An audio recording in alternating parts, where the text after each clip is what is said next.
गोपालगंज में कोजईकोट के विधायक अमरेंद्र कुमार पांडे, जिन्हें लोग पप्पू पांडे के नाम से भी जानते हैं, जानते ही नहीं है, प्रसिद्ध हैं भाई। अगर इधर के मगध क्षेत्र के अनंत सिंह है तो उधर के पप्पू पांडे कोई कम अमरेंद्र कुमार पांडे कम नहीं है। वो इसलिए कम नहीं है कि अगर 65 केस अनंत सिंह के ऊपर है तो 32 केस 30-32 केस अमरेंद्र कुमार पांडे के ऊपर भी है। और कोई खास छोटा मोटा केस नहीं है। मर्डर से लेकर के, अटेम्प्ट टू मर्डर से लेकर के, अधिकारियों को पीटने से लेकर के, लाइसेंसी बंदूक से मारने से लेकर के, हर तरह का अपहरण से लेकर के, जितने बड़े बड़े जघन्य अपराध हैं सबके केसेस है, एक्सेप्ट एक रेप का छोड़ करके।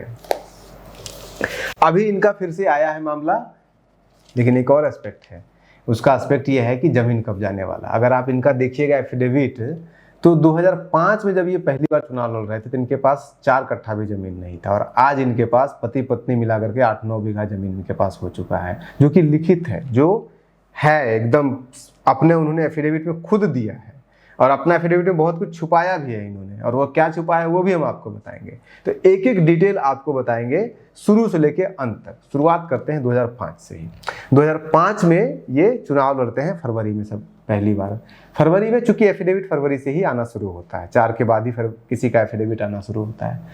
फरवरी का इनका विधानसभा क्षेत्र में, कटई विधानसभा क्षेत्र हुआ करता था, उसमें अगर आप जाके देखिएगा तो इनके नाम के आगे अगर आप क्लिक कीजिएगा और देखिएगा कि इनका एफिडेविट देखिएगा तो इनका एफिडेविट वहां पे नहीं है, यानी कि एफिडेविट गायब कर दिया गया। क्यों गायब किया गया ये तो इलेक्शन कमीशन बताए या अमरिंदर पांडे ही बताएंगे। इनके नाम के जगह पे कोई नागेंद्र सिंह का एफिडेविट पड़ा हुआ है, तो कुछ ना कुछ गड़बड़ होगा, घोटाला होगा। और ऐसे हुआ है, बहुत सारे लोगों का बदला गया है, और खास करके बड़े बड़े लोगों का ही बदला जाता है, छोटे मोटे लोगों का नहीं बदला जाता है। हमने सबका चेक किया 2005 में, कहीं के भी अमरेंद्र कुमार पांडे का फरवरी वाला एफिडेविट नहीं मिलेगा।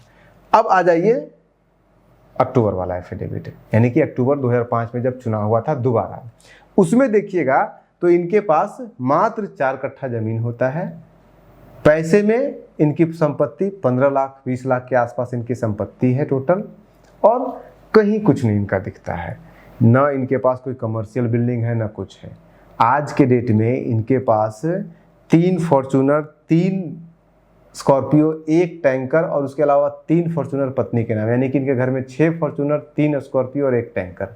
इतनी गाड़ियां हैं सिर्फ इनके पास। उस समय कुछ भी नहीं था 2005 में जब चुनाव लड़ रहे थे। तो उसी तरह से अपराध की दुनिया का इनका देखिएगा तो उस 2005 वाले एफिडेविट में मात्र 1 अपराध दिखाया गया है, और वो 1 अपराध दिखाया गया है 1995 का, जिसका चार्जशीट 2002 में हो चुका है, लेकिन आज तक उसका फैसला नहीं हुआ है। और ये 1995 वाला केस 2025 के एफिडेविट में गायब है, मतलब कि चार्जशीट हुआ, फैसला नहीं हुआ, और केस को गायब कर दिया गया है। और ऐसे कोई एक केसेस नहीं है, बहुत सारे ऐसे केसेस आपको बताएंगे जिसमें कि आपको 2005 में दिखेगा, वो 2010 में दिखेगा, वो 5 में दिखेगा, 10 में दिखेगा, 25 में गायब, जबकि उसमें कोई फैसला नहीं लिया गया है। उसी तरह से आनंद सिंह का भी ऐसे ही दिखेगा। आनंद सिंह को अगर आप सीधा टोटल जोड़िएगा तो 65 मामले हो चुके हैं।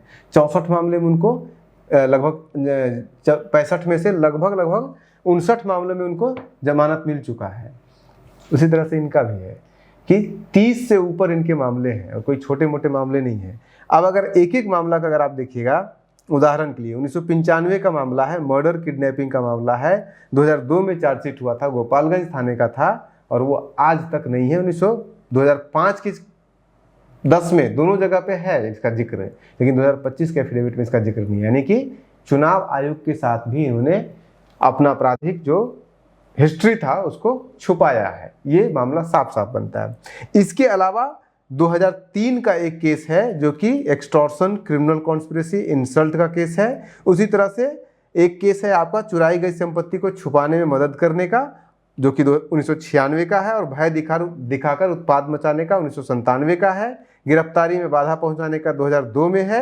1995 में एक और केस मारपीट का है। 2004 में घातक हथियार और हवाई फायर करने का है। 2003 में मारने की धमकी देना, गाली गलौज का है। मारने की धमकी देना और गाली गलौज का 1997 में भी केस है। एक जानलेवा हमला करना सरकारी सेवक के ऊपर 2000 का है। और ये सारे मामले 2005 में के एफिडेविट में होना चाहिए था, क्योंकि ये 2005 से सारे मामले हो चुके हैं, उसके पहले ही हो चुके हैं, ये सबको होना चाहिए था। लेकिन 2005 के एफिडेविट में इन्होंने सिर्फ एक केस का जिक्र किया है।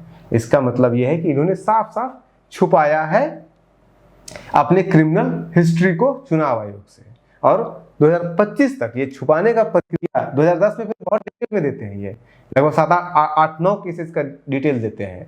फिर उसके बाद फिर 2025 में जिस केस का वो डिटेल दे रहे हैं वो केस का डिटेल 2010 में है, 15 में है, उस पर कोई फैसला नहीं हुआ, चार्जशीट नहीं हुआ है, लेकिन छोड़ दिया गया है, इनको गायब कर दिया गया है। यानी कि अभी का केस में इनके ऊपर 30 से ऊपर केसेस हैं, लेकिन चार्जशीट लगभग आधे केसेस में हुआ है। लेकिन 2025 वाला एफिडेविट देखिएगा तो उसमें मात्र 14 केसेस का जिक्र है।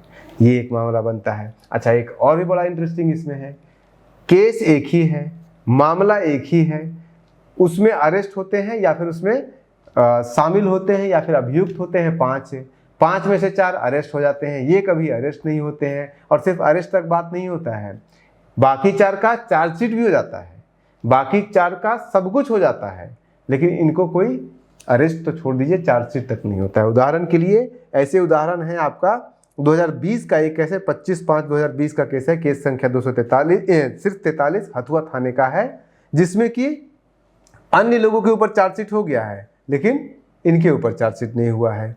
उसी तरह से एक और है आपका 2019 का केस है जो कि मीरगंज थाने का है, बाकी सब पे चार्जशीट हो गया है, इनके ऊपर सिर्फ चार्जशीट नहीं हुआ है। और ऐसे बहुत सारे मामले मिल जाएंगे। इसी तरह का आपका एक सोचिए कि 2003 का मामला है एक्सटॉर्शन का, क्रिमिनल कॉन्स्पिरेसी इंसल्ट का, और वो अभी तक ट्रायल पेंडिंग दिखा रहा है। गर्दनीबाग इसी सचिवालय थाने का है। पटना के केस का ये जब हालत है, गोपालगंज में तो फिर भी चलिए मैनेज कर लेते हो, पटना तक को ये मैनेज कर ले हैं। यहीं पे गर्दनीबाग सचिवालय जो सबसे प्राइम लोकेशन सबसे माना जाता है, और वहां के केस में ये 2002 से ही 2003 से ही मैनेज किए हुए हैं। 2003 में ये केस हुआ है, आज तक ये ट्रायल चल रहा है, इनका ट्रायल में ही पड़े हुए हैं। तो ऐसे बहुत सारे केसेस मिल जाएंगे, इसमें ज़्यादा नहीं जाते हैं। अब आ जाइए इनके संपत्ति के ब्यौरे में जो घपलाबाजी है। अभी भी जो हुआ है केस 2000 अभी जस्ट जिसमें सीआईडी को दिया गया, ट्रांसफ़र किया गया है, ये भी ज़मीन का ही मामला है। 16 बीघा ज़मीन का मामला है, गलत ढंग से कब्जा करने का। सीआईडी को ट्रांसफ़र किया गया। अब आप सोचें सीआईडी को ट्रांसफ़र किया गया है तो कुछ ना कुछ विशेष होगा, हो सकता है पहली बार सज़ा मिले, लेकिन ऐसा कुछ नहीं होगा, होने की कम से कम संभावना नहीं है। इसलिए नहीं हम कह रहे हैं संभावना नहीं है, क्योंकि ऐसा नहीं है कि पहली बार सीआईडी को केस दिया जा रहा है इनके मामले में। 2020 में मर्डर के केस में पहले ही हो चुका है इनका मामला, सीआईडी को दिया गया है, और वो भी कोई छोटा मोटा केस नहीं था। आरजेडी के एक लीडर का माँ बाप दोनों का मर्डर करना, आरजेडी लीडर और उसके भाई के ऊपर जानलेवा हमला करना, और जानलेवा हमला इतना ही नहीं हुआ कि छोटा मोटा जानलेवा हमला, भाई माँ बाप को तो मार ही दिया गया। उसके अलावा जो खुद नेताजी थे उनको पीएमसीएच तक में भर्ती कराना पड़ा था। उसका नाम भी आपका शांतनु यादव, जयप्रकाश यादव, ये दोनों भाई थे। इन दोनों के ऊपर हमला किया गया, और इनके माँ और मेहर चौधरी और सनेटिया देवी, इन दोनों के ऊपर हमला किया गया है। उसमें भी सीआईडी को ट्रांसफ़र किया गया था मामला, आज तक कुछ नहीं हुआ है। वो केस का भी डिटेल पड़ा हुआ है यहाँ पे। तो अगर आप चाहें तो अमरेंद्र कुमार पांडे जी के एक एक केस पे एक एक वीडियो बना सकते हैं। इतना मतलब भयानक केसेस है। सरकारी अधिकारी गए कहीं पे किसी को अरेस्ट करने के लिए, ये बीच में बाधा डाल दिए। सरकारी अधिकारी कहीं काम करने के लिए गए, वहाँ बाधा डाल दी, और बाधा भी क्या, हवाई फायरिंग कर देते हैं सरकारी अधिकारियों के ऊपर। कभी उनको कहीं घुसने नहीं देते हैं। जो चोरी का माल जो है वो पुलिस ढूंढने जाती है तो उनको घर में घुसने नहीं देते हैं। इस तरह के मामले पूरे भरे हुए हैं इनके आदेश में। अब जैसे देखिए 2010 का केस है, अधिकारी का आदेश नहीं मानना, चुनाव प्रचार में प्रभाव डालना, गिरफ्तारी में बाधा पहुंचाना। 2002 का केस इनका है जो कि गोपालगंज में है, कन्विक्टेड है इसमें, लेकिन कुछ नहीं हो सकता है इनका। तो ऐसे भरे हुए हैं, इस तरह के एग्जाम्पल भरे हुए हैं। जिस तरह से मगध क्षेत्र के अनंत सिंह है, अगर आप नॉर्थ या फिर कम से कम भोजपुर क्षेत्र में चले जाइएगा तो अमरेंद्र कुमार पांडे कोई उनसे कम नहीं है। वो बात और है कि वो मीम्स मटेरियल नहीं देते हैं जिस तरह से मीम्स मटेरियल आप आ रहे अनंत कुमार सिंह दे देते हैं। आप बने रहिए न्यूज़ हंटर के साथ। नमस्कार।